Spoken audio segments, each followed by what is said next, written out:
Hello, everybody. Old Buck Dave back again, episode 142 of the Two Old Bucks. And I'm here with, tell me who you are.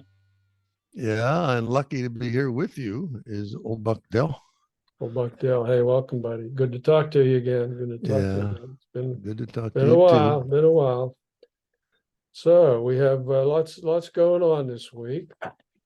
But before we talk about any of that, I want to make everybody aware that this is Full Buck Moon Day. You're going to think, what? Say that again. Full. Full Buck Moon Day. And it has nothing to do with the two old When bucks. It just I happens say to be. when I say today, we're recording this on July 3rd. Okay, so this is recorded July 3rd, and it'll come out this Friday. So July 3rd, actually at 7:39 a.m. Eastern time is when it has peaked. But of course, you really don't see it until it becomes visible in the evening. This is one of the 4 supermoons of the year, and it's of course one of the 13 full moons. And it's called the full buck moon. This is the time of the year, July, when the bucks are shedding their horns, shedding their antlers. So, so it took a while to So get this is that. a local custom where you are now over in Northern Europe there. I don't think it's a custom over here. I'm not sure. I think that's an American name for it. But Oh, it is. It's an American This is an name? American thing. This is an American thing. I was told this by Claire, Vintage Vixen Claire, just sent me a note an hour or so ago. She says, "Did you know today is Full Buck Moon Day?" And she sent me a magazine article talking about Full Buck Moon. So thanks, Claire. Thanks, Claire, for keeping on top of things, keeping on top of us. So that's great. And so I hope that by the time you listen to this, you've already experienced Full Buck Moon Day, wherever you are on the planet, I guess. And I'll have to find out if it's as intense over here. I thought you were actually making a little, just sort of making it up a little bit of a joke thing that, moon, lunar, loony, Oh, that kind of thing. we're definitely loony. But Yeah. there actually is they celebrate for the actual deer and the antlers. So Yeah. there you go. Well, two old bucks, I guess we're glad to be a part of it. So when I say over here, I guess I haven't made myself clear. I'm in Trondheim, Norway, as we speak. This has been an interesting time here. I think you will have heard on my podcast last week that I said I was under the weather, still under the weather, but since then we've gone from Saint Omer and drove back to the airport in Brussels, Belgium, took a plane from there to Helsinki, another plane from Helsinki to Oslo. And yesterday, that was the day before yesterday, and yesterday we took a train, 6.5 hour train ride to Trondheim, Norway. So here we are in Trondheim for a couple of days. And the weather is like nice 60 degrees. It's not Florida hot here. It's kind of a nice change for me, really. And it was a nice train trip up. We gradually climbed, got to elevation up to the point where there was still some snow in the mountains around us. Have you basically reached the edge? I mean, that's one of the uppermost parts of Norway there. No, we're kind of in the middle right now. After our stay here, we're going to jump on a boat for 2 days, and then we're gonna. Our ultimate north destination is a city called Tromsø, and it's well it's well above the Arctic Circle, so the sun will not be setting up there. Now there's not much of a night here either. In fact, it never really got dark here last night. It just my wife peeked out at like 3 a.m. It's like, still light out. So I couldn't tell if the sun was still up or not because it was cloudy. But yeah, it's a different world. It's a different world. I mean, I guess you get used to being light. You got to sleep. But it's kind of cool to get up at 3 a.m. and know you could go shopping. Yeah. Yeah, on the bright side, yeah. Yeah. So you still have a little bit more. You have a few more legs to this adventure. This is going to be quite a. Yeah, It's going to yeah. be quite a story when you finally get back. I'll be curious to hear this in its entirety. So, Mm. but so far so good. You're there. You're under the weather. You're recuperating a little bit from the travel, but the adventure so far has been, let's to say the least, interesting. Especially those two people you talked to in the last episode. I thought those were two fascinating Yeah, individuals. yeah. Interesting guys. Interesting guys. Jean-Luc, who owns the Palais de la Cathédrale, where we stayed one night. It was a really interesting character, and gave me just a terrific tour of the place, and talked about some of the finer points of the thing, and had a good time with him, just talking offline as well as more. We talked a lot more offline than we did on the podcast, of course. And he's got this dog Hippolyte, which is a 1 year old Airedale. It's basically still a puppy, but it's huge, and it's a puppy, but it's amazing. It goes all through that place, and he's got all kind of fancy stuff set up everywhere, and the dog never bumps anything, never knocks anything over. That sounds like a story for another day. I'm sure it sounds to me that could crop up every now and then. You're thinking about the things you saw there and so on and so forth. Yeah, But yeah. I'll catch up obviously with you on those things when we get back over coffee. I'd be curious to hear that myself. So basically today you are just going to recoup a little bit. Are you going to do a little neighborhood scouting around up there? What's on your agenda? I'm Well, not going we're too much. we're mostly going to be horizontal. Actually, we're going to do if we feel up to it this evening, we're going to take a little walk around town. We're really looking forward to seeing some of the town here. But we just do it as we feel good enough to do it. That's all That, the advance notice I can give you. well, under the circumstances, I guess that's the best you can do. Okay, so the good news is, as I said at the end of, I think I said at the end of the podcast last week, Paul was going to cover for me, Paul Tregouet. I keep saying Paul, like everybody knows who Paul is. That's Paul Tregouet, who we interviewed in the past. He and his wife Annie and Mary Meaney. Paul gracefully agreed to do the interview for me with the Ukrainian women at the big party in the next town while I was flat on my back. So Paul did the interview, sent me the interview. Of course, you've heard it. I sent you the recording as well. And he really did a great job, I thought. So thank you very much, Paul. He did get to interview several of the women. We're going to play that for you after we're done here. He recorded it on his phone, and I'm going to have to play that recording into my microphone because it's a different format than the one that I can normally blend into my GarageBand. So you may have to turn your speaker up to listen to the interview, but it's worth it because it's some really honest, heartfelt discussions by Paul and the Ukrainian women there. Questions about, well, what were the obstacles when you got here, and do you want to go home or not, and what's the future look like? It was a tough interview, but it was good to listen to, and we wish them all the best for sure.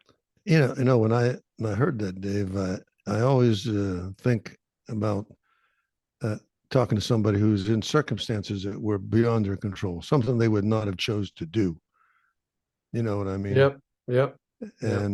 And they are these were clearly talented people. People find themselves in a situation, and my heart goes out to them. Like, there they are now. Yeah. Their life is all turned upside down. What do you do? Yeah. So it's a great story, great interview. I Yeah, I thank mean, if you Paul listen to the Paul one for backing woman, us up.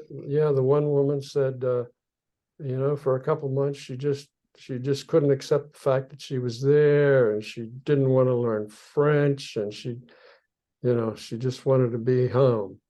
And eventually she realized, this is what I have to do. That was the inflection point for her.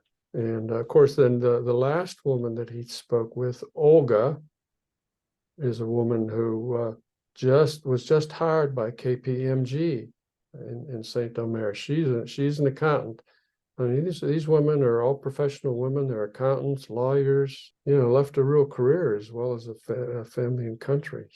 Well, I hope everybody listens to this, listen to this podcast, and just stay tuned and listen to that all. And we'll thank again Paul for his help and TOB, the old two bucks. All right.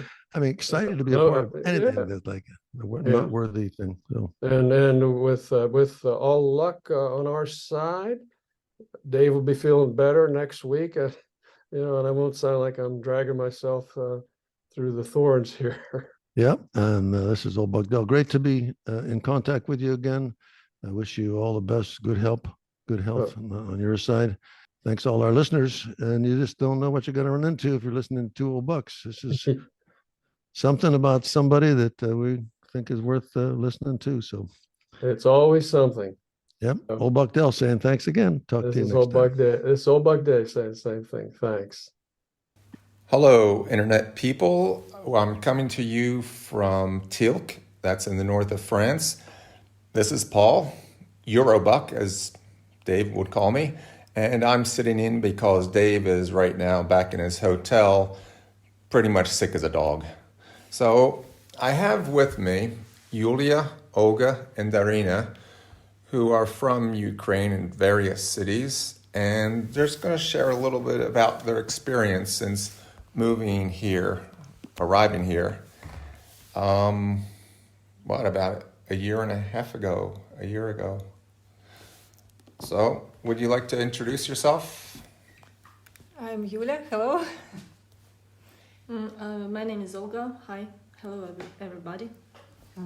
Hello, my name is Dasha, Darina. Okay.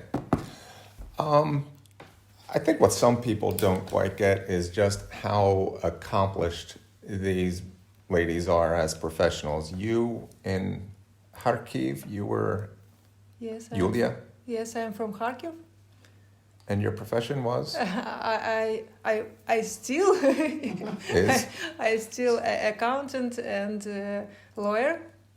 Oh, yeah, impressive. But in France, I study French.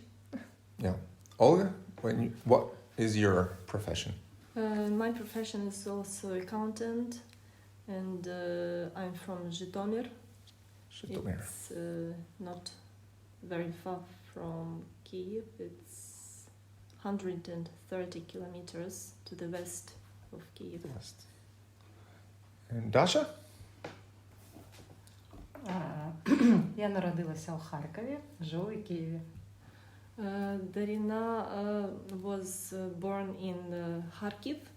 She lives in Kyiv, and her profession, she's a journalist. Journalist? Работаю в сфере медиа. She works with media. Я создаю медиа. She creates media. Wow. На разных платформах. So, different platforms. that's impressive.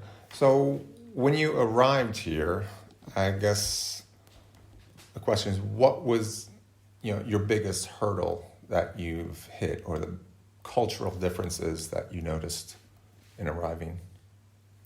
I didn't know French language, so it was very, very difficult to understand people.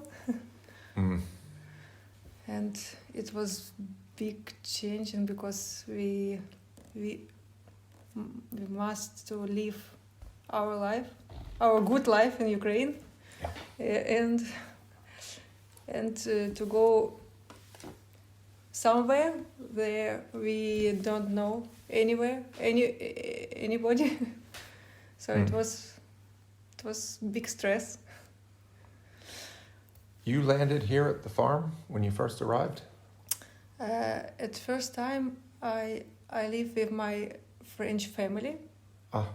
And after 1 month, I moved to the farm. To the farm. What about you, Olga? I lived with my French family during 6 months, and maybe the most unusual for me and my mother when we came here was that French families, French people, they opened their houses and hearts to us, and we lived here in their houses. We received help,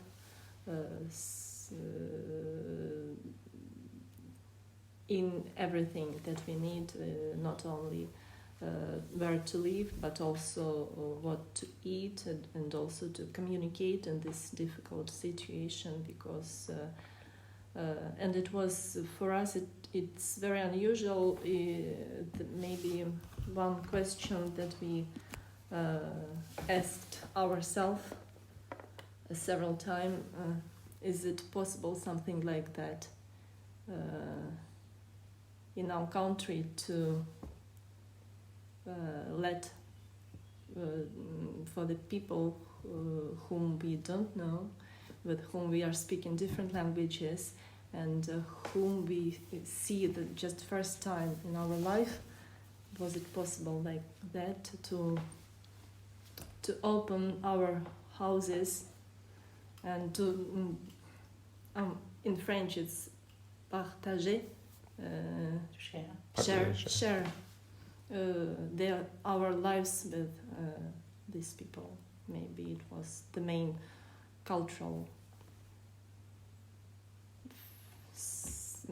surprise. Yeah. I think your French has become better than your English now. Yes. Well, you've had my wife teaching you for a year, Yes. so I can see that. It seems to me too, yeah. Yeah. And yeah, it is different just sharing a space with strangers. Exactly, with the strangers, because of course now in Ukraine there are also a lot of people who moves from different regions of Ukraine, and nowadays the situation, I think, has changed, because now also a lot of people opens their houses for the people who have lost their house. But in another country with different languages, without knowing nothing. In Ukraine, it's people who moved from different regions inside of Ukraine. It's the same, at least the same language. But here it's different languages. We never seen each other, and it was quite surprise. A good surprise. Very good. What about you, Dasha? Наибольшие культурные какие-то, что тебя поразило в каком-то культуре? Спочатку з нуля це треба прийняти, що твоє життя вже немає. I have no idea what you said, but Dasha says that for the first time it was not very important for her about cultural differences or something about it, because it was very difficult time in psychological plan. It was very a lot of stress. It was a situation, and the main at that time when she arrived here was that she has lost her previous life, and here it was the situation that she had to start her life from zero, from nothing. And that's why maybe her first expressions about culture, about differences, they was not very intensive, or how it's possible to say. it just didn't matter that much. Yes. Starting a life over was really... Was really hard and difficult, and Інша архітектура, інше небо, да? Інші люди. Dasha says that it's two big differences when you're moving to a country like a tourist, and when you're coming in another country just because you had to do that. You hadn't choice. It was better for her daughters. It was necessary in this situation. And she says that when you're visiting country like a tourist, you see another architecture. You're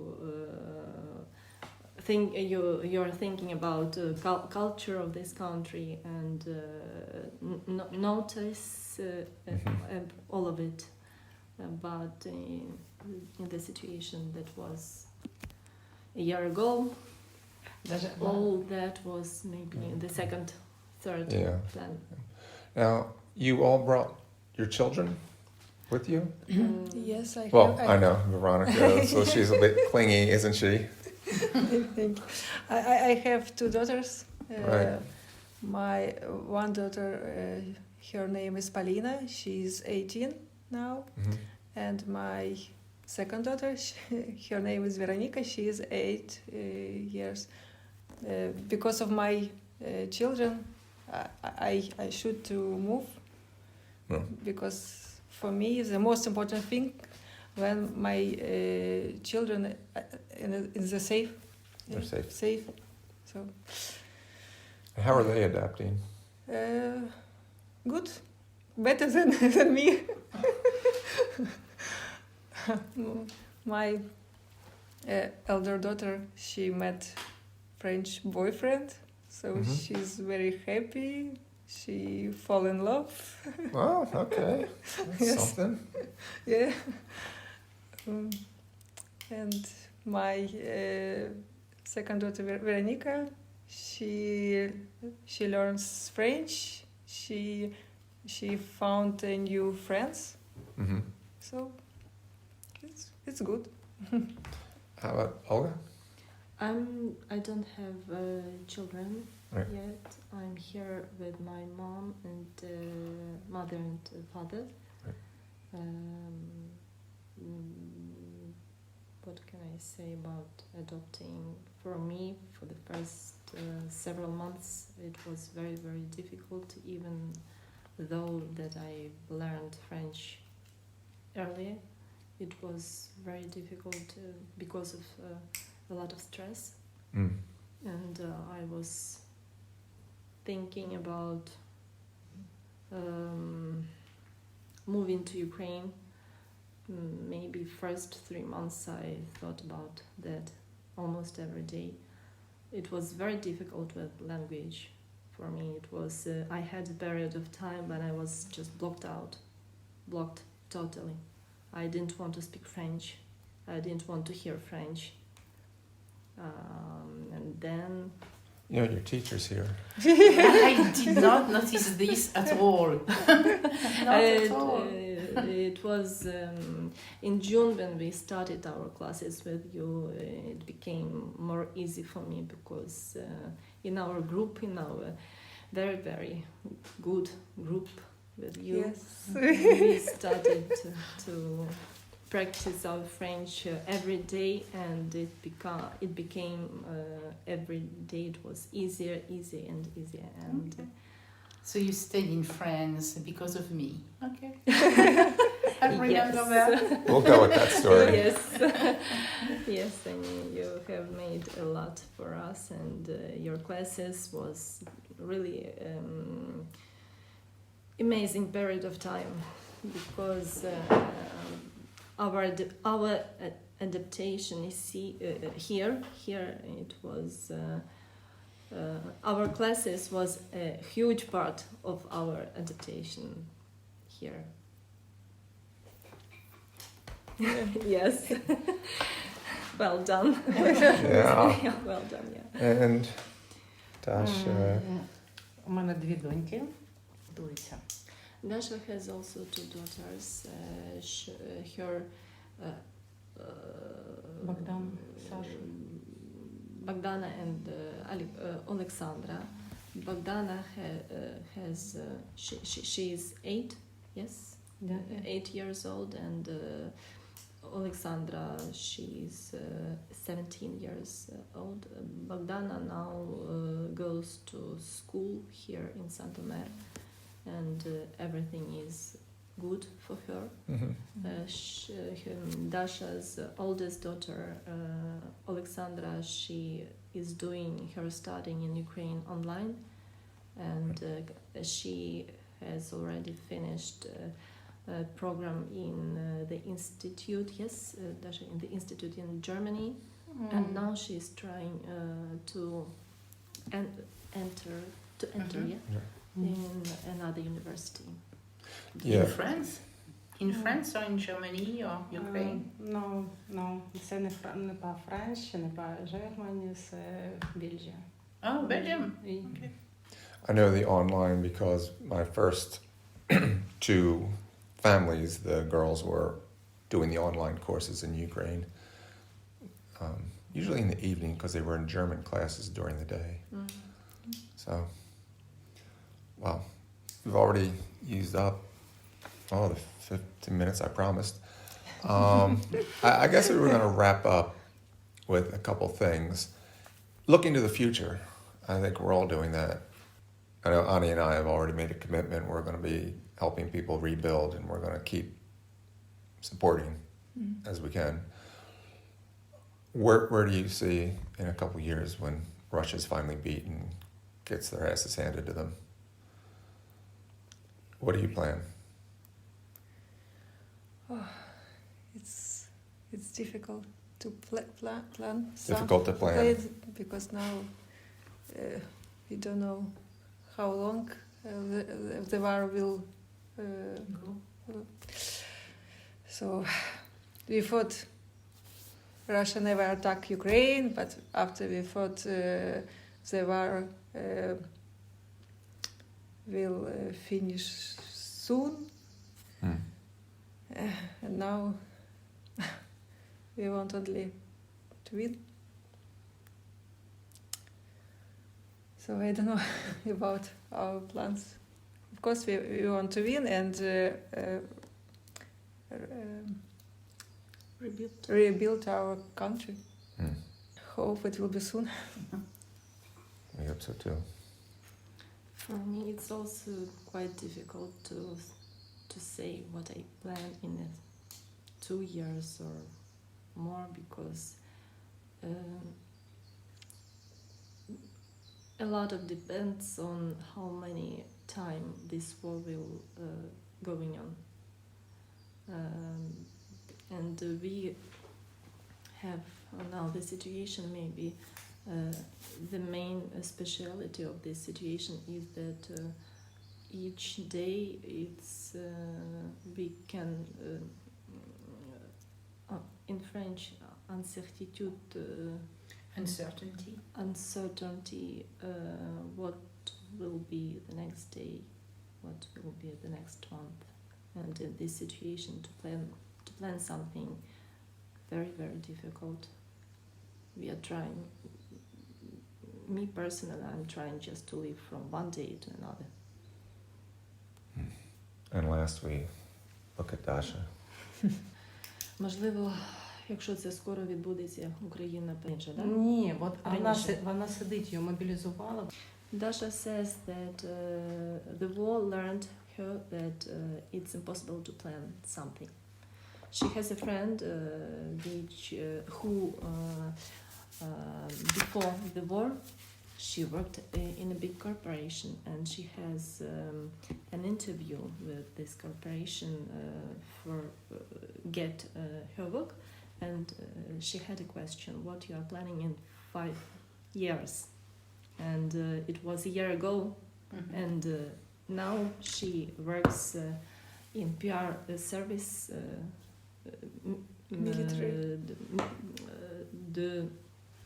Of our military.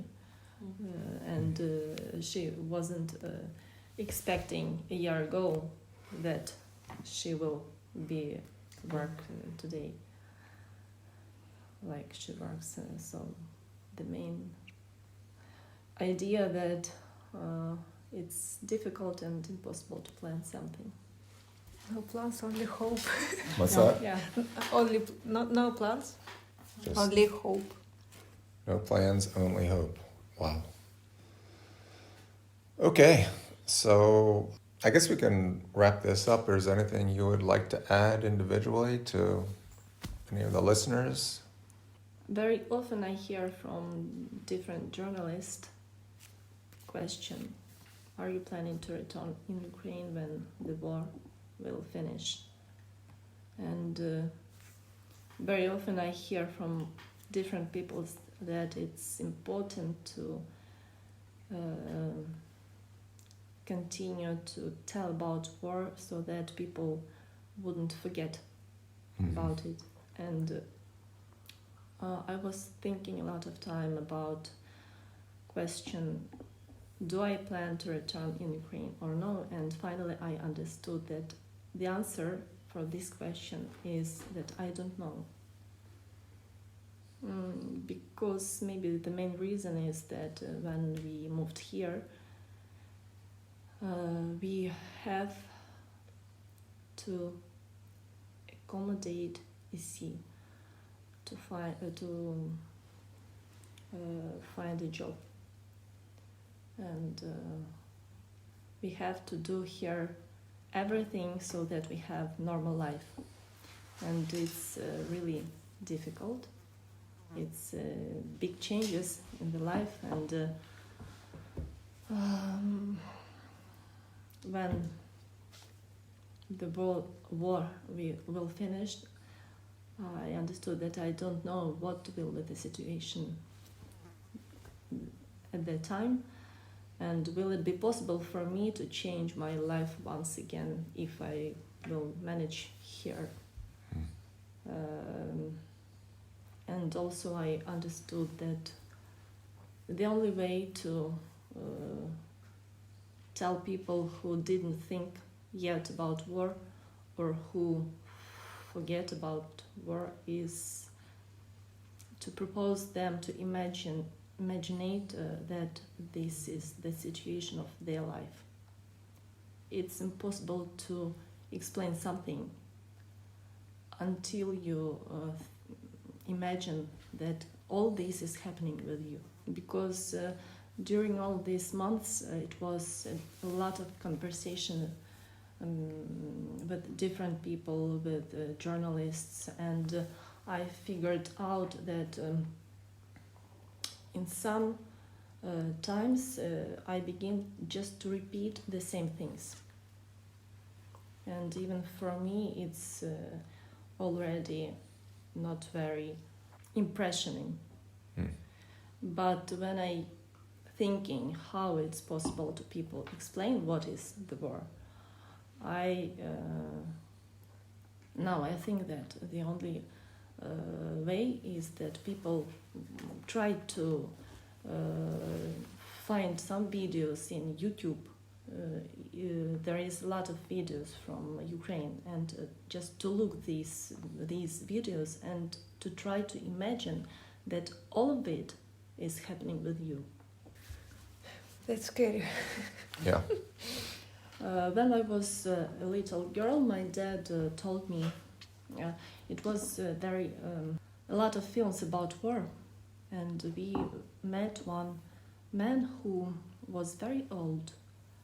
I was 12 years old and he was at that time maybe 18 or more, and he went through the World War II.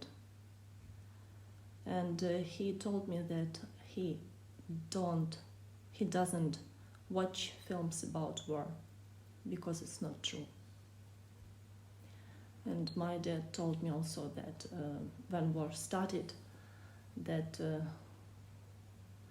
the war is very cruel, dirty. It's not справедливо. Justice? Fair. Fair. Just. It's not fair. It's inhuman. It's something, and this is the circumstances that tries to, in Ukrainian, dehumanization. Dehumanizing. Dehumanizing, yes, dehumanizing people, dehumanizing societies. And for me, this is the main idea of the war, and I think that the worst is that when you live and you think that it couldn't happen with you. That's all. That's all. Yeah. That's a lot. Okay, so we're taking up quite a bit of time. We're going to sign off now from Paul and Annie. Dasha. Olga. Yulia. And thanks for listening, Dave. I hope you're going to be better soon. Ciao.